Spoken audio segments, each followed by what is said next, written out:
Bakit? Bakit ka nandyan? May bisita ako guys. Oh. Ayan siya. Meron akong bisita. Gusto mong pumasok dito sa loob? Oh, ayan siya.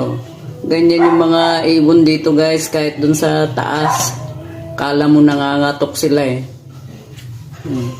Ayan siya.